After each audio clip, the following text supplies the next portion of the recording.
Hello students, good morning to all of you. आज हम लोग एक नया चैप्टर के बारे में बात करने वाले हैं जिसका नाम है ऑपरेटिंग सिस्टम। कल हमने पढ़ा था कि what is software and it's type.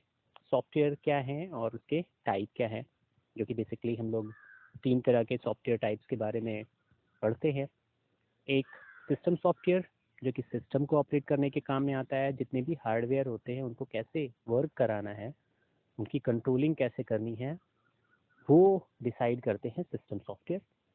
फिर जब एक बार कंट्रोलिंग सिस्टम सॉफ्टवेयर के को मिल जाती है, तब वो दूसरे तरह के सॉफ्टवेयर्स को यूज़ करते हैं जो कि वर्क करने के लिए डिज़ाइन किए जाते हैं, जिनका नाम होता है एप्लीकेशन सॉफ्टवेयर। अलग अलग वर्क के लिए अलग अलग एप्लीकेशन, जैसे ड्राइंग के लिए ड्राइंग की एप्लीकेशंस, म्यूज़िक के लिए म्यूज़िक की एप्लीकेशंस, एप्लीकेशन सॉफ्टवेयर।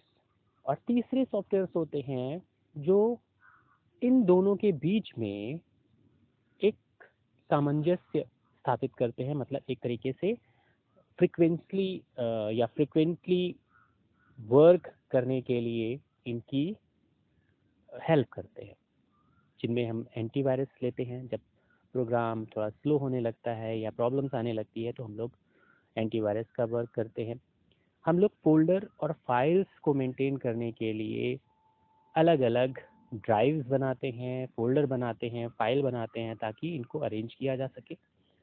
जो कॉपीड फाइल होती है उनको कभी कभी, जो एक से ज़्यादा कॉपी होती है किसी फाइल की, उन्हें डिलीट करके स्पेसेस मेंटेन करते हैं। ये सारा काम होता है यूटिलिटी सॉफ्टवेयर का। और यूटिलिटी सॉफ्टवेयर की तरह से यूटिलिटी हार्डवेयर्स होते हैं, जो कल हम डिस्कस कर चुके हैं। अब हम बात करेंगे ऑपरेटिंग सिस्टम की, जो कि सिस्टम सॉफ्टवेयर का पार्ट है। ऑपरेटिंग सिस्टम, सिस्टम को कैसे ऑपरेट किया जाए। Operating system can be defined as a software bridge. एक तरीके से ब्रिज का काम करता है, पुल का काम करता है, which act as a interface between user and computer, जो कंप्यूटर और यूजर के बीच में एक पुल का निर्माण करता है। हार्डवेयर, कंप्यूटर हार्डवेयर के बीच में, और यूजर जो कि उसे यूज करने वाला है उसके बीच में। और ये इनके नाम हैं, जैसे विंडोज़ ऑपरेटिंग सिस्टम जो हम मोस्टली यूज़ करते हैं, विंडोज़ 7 हो गया, विंडोज़ 8 हो गया, विंडोज़ 10 हो गया, Windows XP.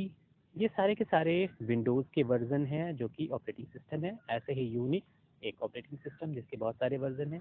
Boss, Linux, Android Android ज़्यादातर आप लोग फ़ोन में यूज़ करते हैं, टैब में यूज़ करते हैं। ये सारे ही ऑपरेटिंग सिस्टम्स हैं, ये सिस्टम को ऑपरेट करने के काम में आते हैं। फिर loading up an OS file into computer memory is called booting. जब हम लोग ओएस को कंप्यूटर पे लोड कराते हैं, जब आप सिस्टम ऑन करते हो और ऊपर एक लोगो आता है विंडोज़ करके, और उसके बाद में वो काफ़ी देर तक रहता है, this is the loading process. वो ऑपरेटिंग सिस्टम उस वक्त कंप्यूटर पर लोड हो रहा होता है, जिसे हम बूटिंग प्रोसेस भी कहते हैं या बूटिंग अप कहते हैं। सेकंड सॉरी, फिर आता है operating system is required for smooth interaction with computers. Computers का स्मूथ इंटरेक्शन यूज़र के साथ बना रहे, अच्छे से काम करता रहे, इसके लिए ऑपरेटिंग सिस्टम को डिज़ाइन किया गया है, इसकी ज़रूरत होती है। Initiating computer operations automatically, accessing various hardware को ढूंढना, उनके डिवाइसेस के बारे में, कंप्यूटर मेमोरी को मैनेजमेंट करना, एंड कंप्यूटर की सिक्योरिटी को देखना, प्रोग्राम्स की सिक्योरिटीज़ को देखना, ये सारा काम ऑपरेटिंग सिस्टम वर्क कराता है। The function of OS includes storing, accessing data, चीज़ों को स्टोर करना, डेटा को, इंफॉर्मेशंस को, और उन्हें एक्सेस करना, और जो स्टोर डेटा है उन्हें कहाँ पे रखा गया है उसके बारे में information. Scheduling execution of the program, कौन सा प्रोग्राम कब चलेगा, कितनी देर चलेगा, इसकी शेड्यूल करना। एलोकेट मेमोरी, प्रोग्राम्स को कहाँ रखा जाएगा, वो मेमोरी मैनेजमेंट के through. And exchanging data and files between the multiple user, और लोगों के बीच में डेटा को शेयर कराना। ये अलग अलग मशीन में, जैसे पेन ड्राइव अगर लगाई तो पेन ड्राइव से कंप्यूटर की हार्ड डिस्क से डेटा को शेयर करना, ये सारे काम दो डिवाइसेस के बीच में इंटरेक्शन हो रहा है और यहाँ पर ऑपरेटिंग सिस्टम वर्क कर रहा है। ये सारी चीज़ें ऑपरेटिंग सिस्टम कंट्रोल करता है। Based on user interactions, operating system can divided into two types. User के इंटरेक्शन के अकॉर्डिंग ऑपरेटिंग सिस्टम को दो तरीकों में या दो तरीके से बांटा गया है। एक जिसे हम कहते हैं CUI, कमांड यूजर इंटरफेस, और दूसरा है GUI, ग्राफिकल यूजर इंटरफेस। एक जो कमांड पर बेस है, केवल कमांड आप लगाइए और वो उनकी कमांड के बेसिस पर अपना वर्क करते हैं, और दूसरा GUI, ग्राफिकल यूजर इंटरफेस। यहाँ पर ग्राफिक्स होती हैं जो विंडोज में आप देखते हो, that is a graphical user interface. Real time operating systems, ये क्या होते हैं? An operating system that provides a quick and accurate output with a prescribed time limit। ये ऑपरेटिंग सिस्टम जो आपको जल्दी से आउटपुट दिखाते हैं और एक पर्टिकुलर टाइम में ये चीज़ें होती रहती हैं, ये operating system real time OS कहलाते हैं। रियल टाइम ओएस में अगर हम बात करें तो आपको दिखाई पड़ता होगा कि आपने एक फ़ाइल को डाउनलोड करना स्टार्ट किया और वो वहाँ पर उसकी जो टाइमिंग है वो दिखाता है कि कितने MBPS वो डाउनलोडिंग की स्पीड आ रही है, और उसके अकॉर्डिंग वो टाइम आपको नीचे दिखाता रहता है कि कितने टाइम में ये चीज़ें आपकी डाउनलोड हो जाएंगी। और जैसे जैसे स्पीड कम या ज़्यादा होती है, टाइम ड्यूरेशंस को कम या ज़्यादा वो दिखाता रहता है। ये क्या है? रियल टाइम ओएस का एग्जाम्पल है। ओएस वर्क कर रहा होता है, लेकिन वो जैसे जैसे स्पीड कम या ज़्यादा होती है प्रोसेसर की, वो आपको टाइमिंग दिखाता रहता है कि हमारा टाइम ड्यूरेशन क्या लगेगा। Distributed OS, an operating system that is used to manage the distributed systems, that is many computers, hardware devices which are independent on each other। यहाँ पर डिस्ट्रीब्यूटेड ओएस की बात हो रही है। एक ओएस को कई जगह पर यूज़ किया जा रहा है। हम नेटवर्किंग की बात कर रहे हैं। एक ओएस है जो मैंने एक एग्जांपल आपको दिया था कि हम अगर रिजर्वेशन काउंटर पर जाते हैं तो रिजर्वेशन काउंटर का जो टिकट रिजर्वेशन काउंटर है रेलवे का, उसमें क्या होता है, एक ही ओएस सभी सिस्टम पर चल रहा होता है। आप लखनऊ में उसे चलाइए या इलाहाबाद में चलाइए या दिल्ली में चलाइए, वो वही ऑपरेटिंग सिस्टम एक ही जगह पर सभी उसी को एक्सेस कर रहे होते हैं। तो ये कहलाएगा डिस्ट्रीब्यूटेड ऑपरेटिंग सिस्टम। बहुत सारे कंप्यूटर्स एक ही अलग अलग हार्डवेयर के थ्रू वो इंडिपेंडेंटली वर्क कर रहे हैं, लेकिन उसमें ओएस किसका चल रहा है? एक ही चल रहा है, सेंट्रलाइज ओएस चल रहा है और उसी पर काम हो रहा है। इसे कहेंगे distributed OS. Multi program OS, multi program OS में क्या होगा? The OS that allows CPU to execute more than one program at the same time. अगर आप अपने सिस्टम पर हैं और एक साथ दो प्रोग्राम को चला रहे हैं, एक प्रोग्राम बैकग्राउंड में चल रहा है, जैसे मान लिया आपने सॉन्ग चला लिया और सॉन्ग के साथ आप राइटिंग भी कर रहे हैं, तो इसे क्या कहेंगे? Multi program OS. एक साथ कई सारे प्रोग्राम्स को चला सकने वाला ओएस। फिर है multi processing OS, the OS that allows the computer to having many CPUs to execute more than one program at the same time। अब यहाँ पर बात आती है उस तरह के ऑपरेटिंग सिस्टम्स की जिसके पास एक से ज़्यादा प्रोसेसर होते हैं, और वो क्या करता है, एक प्रोसेसर एक प्रोग्राम के लिए, दूसरा प्रोसेसर दूसरे प्रोग्राम के लिए, या दो प्रोग्राम्स के लिए एक प्रोसेसर और तीसरे चौथे प्रोग्राम्स के लिए दूसरा प्रोसेसर। तो इस तरीके से हम ज़्यादा से ज़्यादा प्रोग्राम्स को चला सकते हैं, और इसे हम मल्टी प्रोसेसिंग ऑपरेटिंग सिस्टम्स कहते हैं। इसमें dual core operating system, quads operating system में 4 प्रोसेसर होते हैं, डुअल में 2 प्रोसेसर होते हैं। इस तरीके से प्रोसेसिंग स्पीड भी बढ़ जाती है और मल्टी प्रोसेसिंग की फैसिलिटी हमें मिल जाती है। Unix OS controls the computing using CUI।